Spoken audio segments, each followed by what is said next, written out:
Okay, still not judging for the way that I look. So we have ratio tables to equations. So these are lessons 13 and 14. We also have some how to represent those ratios on a coordinate plane, which is kind of fun. Honestly, when I was in school doing math, drawing those things was like my favorite thing to do, but maybe I'm just weird, I don't know.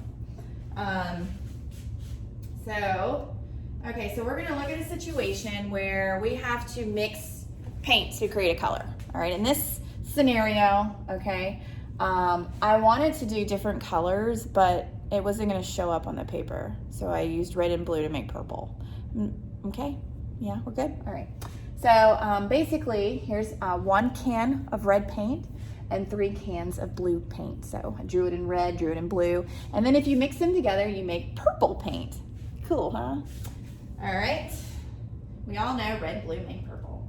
And so here are a couple of ratios or fractions that I drew based off that information. All right. So in a can of purple paint, okay, in a can of purple paint, 3/4 of the paint is blue, right? And 1/4 is red. Makes sense? You need 4 cans to make that. And let me just make sure you can, there we go. That looks better, so I can explain. So, and the way you read that is 3 out of 4 is blue. Because 3 out of the 4 is blue. And that's your part to total ratio, right? And then 1 out of 4 is red. 1 out of 4 is red. That's your part to whole, part to total ratio, okay? But I wanted to touch on that and how to read it that way, because I know that that's been something that we kind of need to practice, is how to read a part to whole, or how to read the words and understand what it means. So I wanted to throw that in there. But so then we have ratio of red to blue. So now we're going to do part to part is 1 to 3. Okay. Obviously, if we wanted to make a lot of purple paint, we would use a lot more cans, right? Okay, so now we have our table over here. I was trying to save some paper space, so I put it over here to the right. So we know our part to whole. Ooh, what's on the whiteboard and what is on that video camera are 2 different things. So it's not, I don't want anybody hurting their neck trying to do my video notes. Okay. All right, so we have our part to total, and our part to part. Okay? And we just make a chart. Okay, it's a way to present our data is to use a chart. So we say for red, for when we have 1 red, we have 3 blue. When we have 2 red, we're gonna have 6 blue. When we have 3 red, we're gonna have 9 blue. The ratio is still 1 to 3. The value of the ratio is still 1 to 3. And then if here we would have 4 total cans, and this 2 red and 6 blue, we'd have 8, and 3 red and 9 blue, we'd have 12, okay? So this is the total column, all right? And we're gonna go ahead and write equations to match our data here, okay? We've been practicing this a little bit.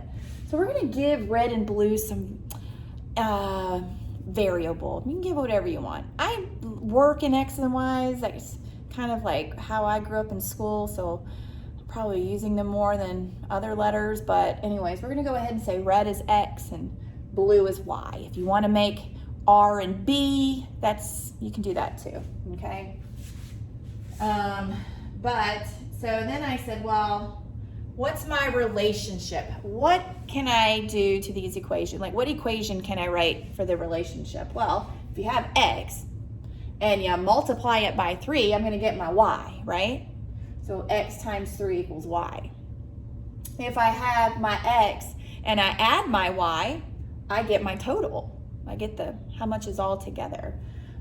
You could also say if I have Y and I divide it by 3, I get my X. So there's multiple ways to write an equation that represents the relationship of your ratio in your columns, okay? All right, so here I have, make sure it looks okay on the screen of the camera. Ugh. why I need to tape it. Why is it all on? Can I move? There we go. Oh, right. See, this is a skill in itself, how to use this document camera. And a document camera, a smart board, and a phone at the same time. Okay.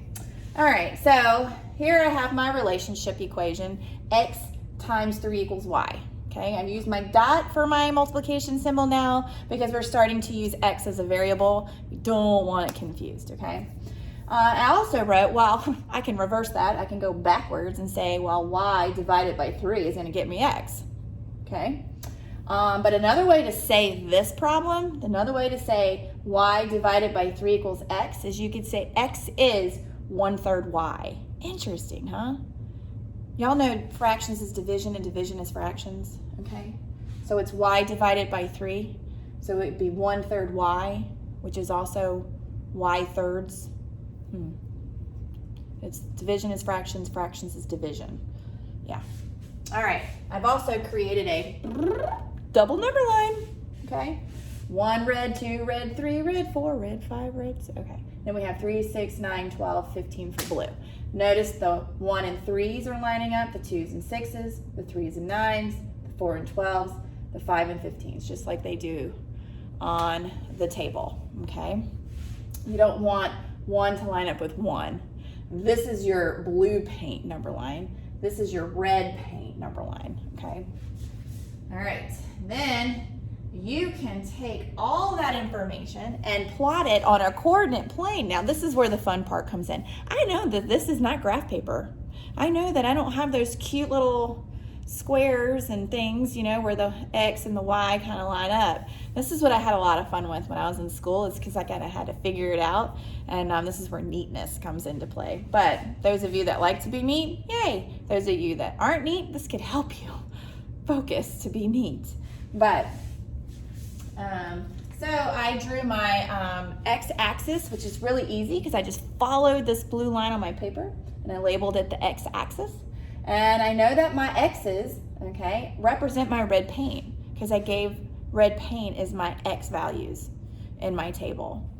And then I just try to go as straight up as possible, okay? I didn't even use a ruler. Not too shabby, huh? That's my y-axis, and I realized I gave my blue paint values y as the variable, okay? So let's review that again really quick. All my red paint values were given an x variable, and my blue paint values were given a y variable, okay? And the ratio of red to blue is my x coordinate and my y coordinate, okay?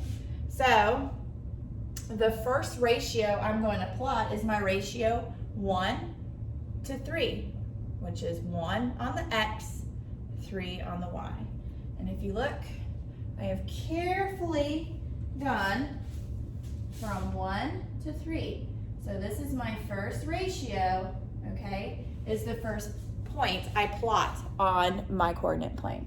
My second point is going to be the next ratio on my table, or the next ratio on my double number line, okay?